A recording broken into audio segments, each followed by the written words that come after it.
Hello learners, आज हम पढ़ेंगे इक्विपोटेंशियल सरफेसेस के बारे में, समविभव पृष्ठ के बारे में, उसकी डेफिनेशन को देखेंगे और इक्विपोटेंशियल सरफेसेस की जो शेप्स हैं उसके बारे में देखेंगे और देखेंगे प्रॉपर्टीज के बारे में यानी कुछ गुण के बारे में। तो आइए स्टार्ट करते हैं आज का टॉपिक।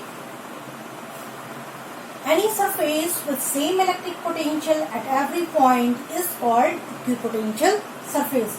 समविभव पृष्ठ ऐसा पृष्ठ होता है जिसके हर बिंदु पर विभव नियत रहता है। अभी डेफिनेशन बहुत सिंपल है, इसको कुछ ज्यादा एक्सप्लेन करने की जरूरत नहीं है। इक्विपोटेंशियल सरफेस एक ऐसा सरफेस है जिसके हर पॉइंट पर पोटेंशियल सेम होता है।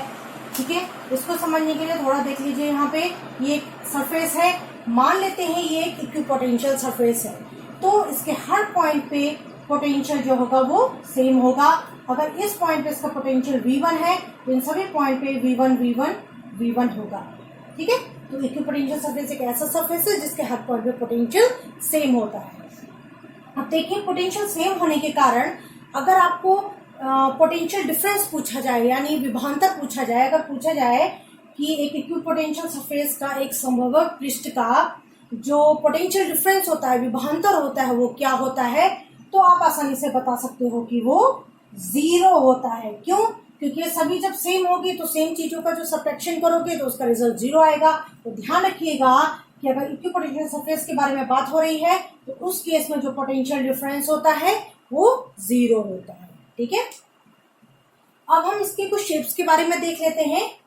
पहला है, अगर कोई पॉइंट चार्ज है तो उसके केस में क्या इक्विपोटेंशियल सरफेस बनता है, उसको देखिए। ये कोई पॉइंट चार्ज है।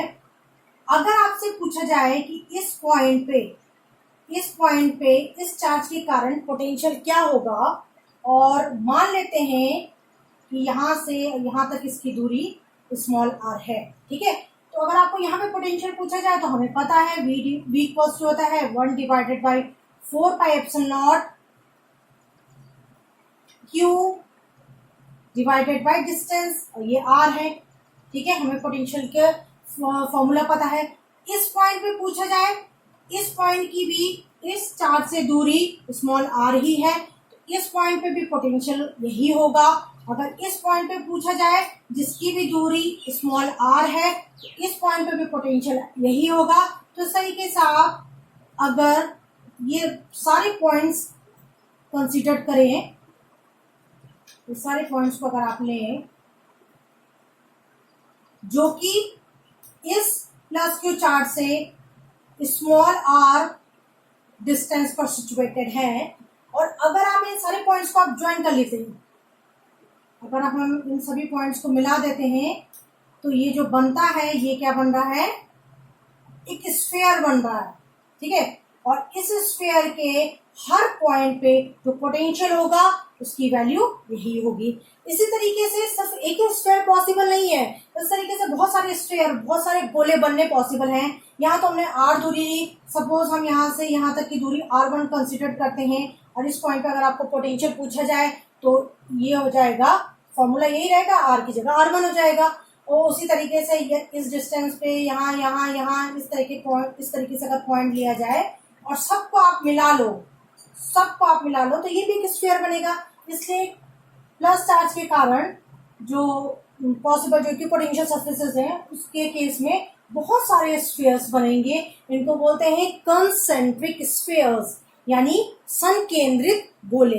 ठीक है, तो पॉजिटिव चार्ज के लिए, पॉइंट चार्ज के लिए, ठीक है, एक बिंदु आवेश के लिए जो इक्विपोटेंशियल सरफेसेस होते हैं उनका जो शेप्स होता है वो होता है कंसेंट्रिक स्फीयर्स यानी कि संकेंद्रित गोले।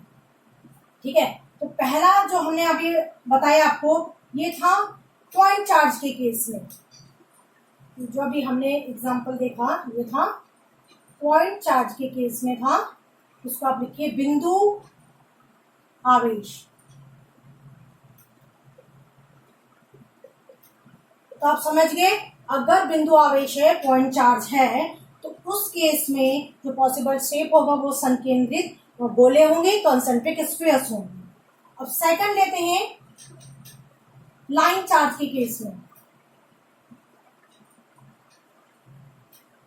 यानी रेखीय आवेश,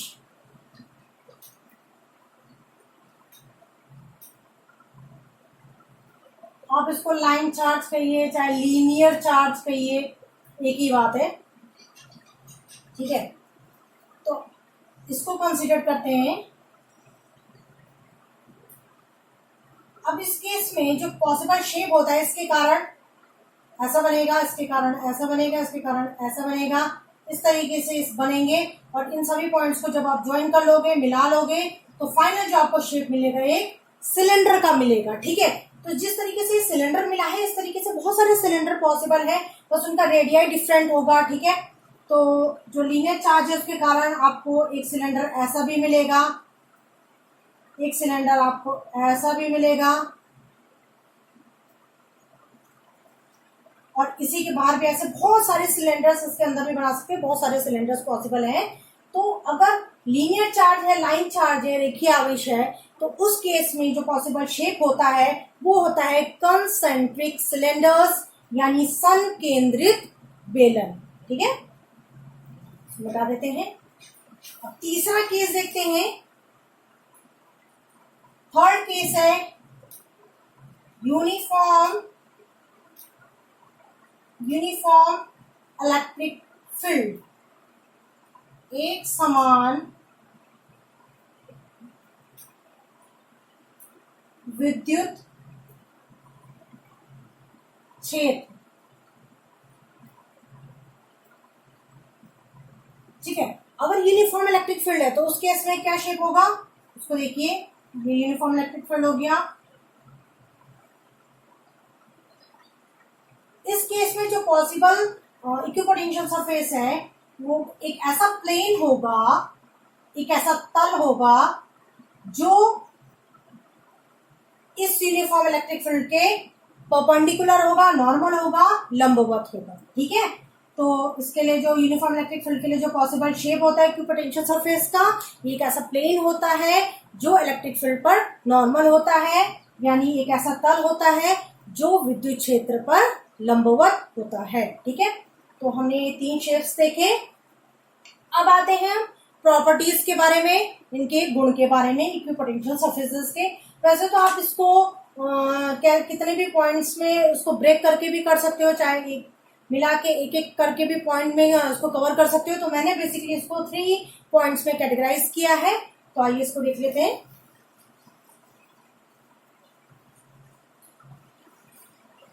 देखिए, पहली प्रॉपर्टी है इसकी,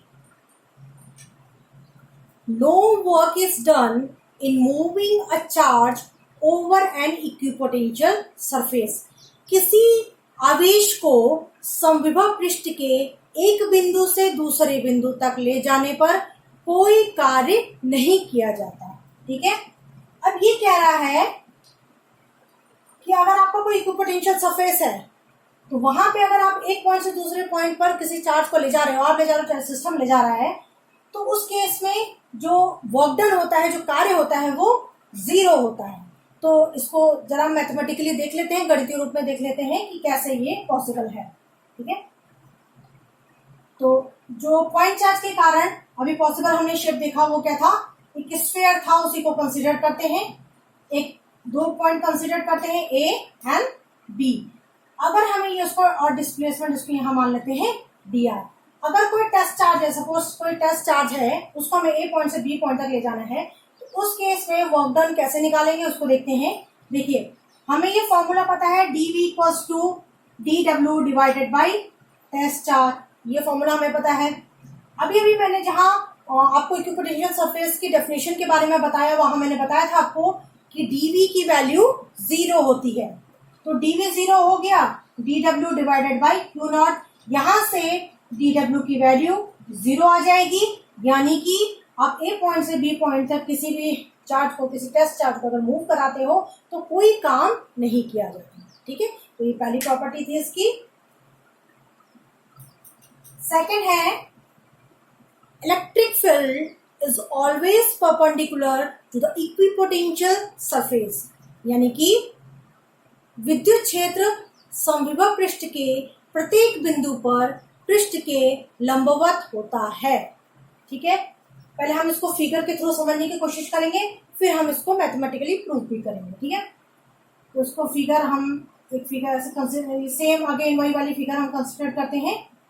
देखिए इसके कारण जो इलेक्ट्रिक फील्ड का डायरेक्शन होगा वो ऐसा होगा और डिस्प्लेसमेंट ऐसा, ठीक है। मानो ऐसा डिस्प्लेसमेंट हो रहा है, ये dr वेक्टर है, ठीक है। dr वेक्टर से इतना डिस्प्लेसमेंट हो रहा है, इलेक्ट्रिक फील्ड का डायरेक्शन होगा।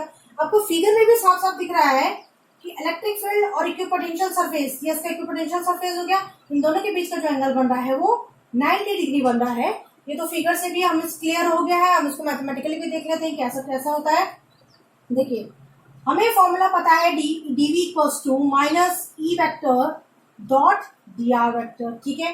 फिर जैसे हमने यहाँ देखा dv बराबर 0 होता है इक्विपोटेंशियल सरफेस के लिए, तो यहाँ भी dv बराबर 0 होगा क्योंकि सरफेस के हमारा इक्विपोटेंशियल है, equals to minus E vector. अब देखिए डॉट हटाएंगे तो कॉस आएगा, डॉट हटाएंगे तो कॉस आएगा, ठीक है। थीटा कंसीडर करते हैं इनके बीच का एंगल। अब देखिए इलेक्ट्रिक फील्ड 0 हो नहीं सकता, डिस्प्लेसमेंट 0 है नहीं, तो क्या 0 होगा? जो 0 होगा वो होगा कॉस थीटा। तो थीटा की कौन सी वैल्यू के लिए कॉस थीटा 0 होता है? वो होता है 90 डिग्री के लिए। तो इस तरीके से हमने देखा कि इलेक्ट्रिक फील्ड हमेशा इक्विपोटेंशियल सरफेस के नॉर्मल होता है, ठीक है। ये सेकंड प्रॉपर्टी थी। अब हम देखते हैं थर्ड प्रॉपर्टी के बारे में।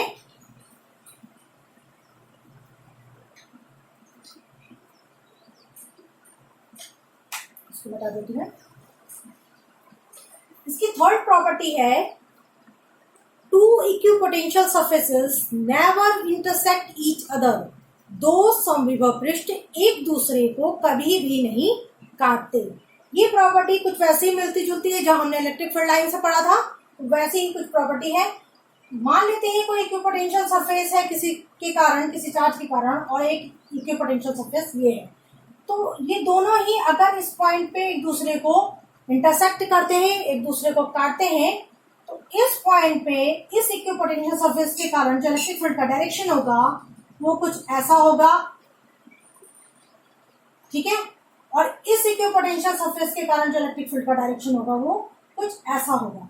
तो आप देख सकते हैं जंक्शन पॉइंट पे ये दो इलेक्ट्रिक फील्ड के डायरेक्शन को रिप्रेजेंट कर रहा है, जो कि हमने इलेक्ट्रिक फील्ड लाइन की प्रॉपर्टी में पढ़ा था। ये इम्पॉसिबल है। एक पॉइंट पे इलेक्ट्रिक फील्ड का एक ही डायरेक्शन होता है, पर यहाँ एक पॉइंट पे दो डायरेक्शन को रिप्रेजेंट कर रहा है। इसलिए हम कह सकते हैं कि दो इक्विपोटेंशियल सरफेसेस एक दूसरे को कभी भी नहीं काटते, ठीक है। तो ये हो गई इसकी प्रॉपर्टीज के बारे में। इसके 3 गुण थे तो मैंने आपको बता दिया। अब देखिए इतना तो हमारा पूरा कवर हो चुका है, लेकिन कई बार एग्जाम में क्वेश्चन पूछा जाता है कि इक्विपोटेंशियल की इलेक्ट्रिक फील्ड जो होता है वो इक्विपोटेंशियल सरफेस के परपेंडिकुलर होता है, ठीक है। अभी हमने देखा था सेकंड प्रॉपर्टी की होता है। अब ये पूछा जाता है कि ऐसा क्यों होता है, मतलब क्यों ये 90 डिग्री होता है। तो इसका रीजन हम यहाँ थोड़ा देख लेते हैं। देखिए एक इक्विपोटेंशियल सरफेस को कंसीडर करिए, इसको मान लेते हैं कोई इक्विपोटेंशियल सरफेस है। इस पॉइंट पे हम कंसीडर करते हैं कि इलेक्ट्रिक फील्ड इक्विपोटेंशियल सरफेस के नॉर्मल नहीं है, यानी इसके लंबवत नहीं है। तो इस तरीके से इलेक्ट्रिक फील्ड को हम रिप्रेजेंट कर रहे हैं, ठीक है। इसका मतलब क्या हुआ? इक्विपोटेंशियल सरफेस के नॉर्मल नहीं है, कोई एंगल बना रहा है। अब ये दो कंपोनेंट्स में रिजॉल्व होगा, vertical component and horizontal component, ठीक है। इसका वर्टिकल कंपोनेंट हो गया, इसका हॉरिजॉन्टल कंपोनेंट हो गया। अब ध्यान रखिएगा, और EV vector EH vector is not equal to 0। ये दो नॉन जीरो इलेक्ट्रिकल कंपोनेंट हैं, ठीक है। ये दोनों क्या होंगे? नॉन जीरो होंगे, ठीक है। अगर यहाँ पर आप किसी टेस्ट चार्ज को, यहाँ पर अगर आप किसी टेस्ट चार्ज को इस पॉइंट से इस पॉइंट तक, इसको पॉइंट A कंसीडर कर लेते हैं और इसको आगे लिख लेते हैं। इस पॉइंट को A कंसीडर करते हैं, इस पॉइंट को B कंसीडर करते हैं। अगर इस टेस्ट चार्ज को A पॉइंट से B पॉइंट तक ले जाया जाएगा तो उस पर जो फोर्स लगेगा वो उसका फॉर्मूला ये होगा F equals to Q naught E vector. यही होगा फोर्स का फॉर्मूला, ठीक है। अब जो वर्क डन होगा, जो ए से बी तक इस टेस्ट चार्ज को ले जाएंगे, जो किया जाएगा वर्क डन, वो क्या होगा, फोर्स इंटू डिस्प्लेसमेंट। फोर्स क्या हो गया, फोर्स इंटू डिस्प्लेसमेंट यानी बल गुणा के विस्थापन। तो फोर्स यहाँ एफ फैक्टर है, डॉट, और जो डिस्प्लेसमेंट है उसको कंसीडर करते हैं D R, D R consider करते हैं यहाँ पे, ठीक है, ये हो गया डी आर वेक्टर। अब देखिए एफ जीरो है नहीं, क्यों नहीं है जीरो, क्योंकि टेस्ट चार्ज जीरो नहीं है। इलेक्ट्रिक फील्ड, ये सॉरी यहाँ पे जो इलेक्ट्रिक फील्ड का कंपोनेंट है इसको आप लीजिए ई एच, क्योंकि यहाँ पे फोर्स लग रहा है ना इस टेस्ट चार्ज पे, जो इलेक्ट्रिक फील्ड का कंपोनेंट लिया जाएगा वो ई एच लिया जाएगा, ठीक है। तो एफ जीरो है नहीं, एफ कैसे जीरो नहीं है, क्योंकि क्यू नॉट भी जीरो नहीं है, और इलेक्ट्रिक फील्ड का ये जो कंपोनेंट है हॉरिजॉन्टल कंपोनेंट, ये भी क्या है, जीरो नहीं है। तो इसलिए ये जो फोर्स है ये भी जीरो नहीं होगा, फोर्स जीरो नहीं है, डिस्प्लेसमेंट भी यहाँ जीरो नहीं है, तो जो ये W होगा ये भी जीरो नहीं होगा। अगर W जीरो नहीं होगा, अभी अभी हमने इक्विपोटेंशियल सरफेस का फर्स्ट प्रॉपर्टी पढ़ी थी कि इक्विपोटेंशियल सरफेस पे एक पॉइंट से दूसरे पॉइंट पे अगर हम किसी चार्ज को ले जाते हैं तो जो वर्क डन होता है वो जीरो होता है, और यानी कि वर्क डन क्या होता है, जीरो होता है, और यहाँ तो वर्क डन जीरो नहीं आ रहा है, तो इस प्रॉपर्टी के अगेंस्ट हो रहा है, यानी कि जो हॉरिजॉन्टल कंपोनेंट है इसको जीरो होना ही होगा। अब देखिए वर्क डन को जीरो लाने के लिए अगर हम चाहते हैं कि वर्क डन हमारा जीरो आए, ठीक है, वर्क डन जीरो कब आएगा, जब फोर्स जीरो होगा। देखिए डिस्प्लेसमेंट जीरो हो नहीं सकता, क्योंकि हम कह रहे हैं कि डिस्प्लेस कर रही है, चार्ज को डिस्प्लेस किया जा रहा है, तो डी आर जीरो हो नहीं सकता, एफ जीरो होगा। एफ जीरो कैसे होगा, अब देखिए टेस्ट चार्ज जीरो नहीं होगा, जीरो क्या होगा, ये समझ रहे हैं आप, डब्ल्यू जीरो होने के लिए फोर्स को जीरो होना होगा। फोर्स जीरो कब होगा, जब हॉरिजॉन्टल कंपोनेंट जीरो होगा, और हॉरिजॉन्टल कंपोनेंट कब जीरो होगा, जब इलेक्ट्रिक फील्ड इक्विपोटेंशियल सरफेस पे 90 डिग्री का एंगल बनाएगा, तभी हॉरिजॉन्टल कंपोनेंट इलेक्ट्रिक फील्ड का जीरो होगा। तो ये एक्सप्लेनेशन था इस क्वेश्चन का कि इलेक्ट्रिक फील्ड हमेशा इक्विपोटेंशियल सरफेस के लंबवत होता है, नॉर्मल होता है, ऐसा क्यों, ठीक है। ये बोर्ड एग्जाम में पूछा गया क्वेश्चन है, इसलिए मैंने यहाँ इसको एक्सप्लेन कर दिया। आई होप आपको ये वीडियो समझ में आया होगा। तो नेक्स्ट क्लास में नेक्स्ट लेक्चर के साथ फिर मिलते हैं। Thank you.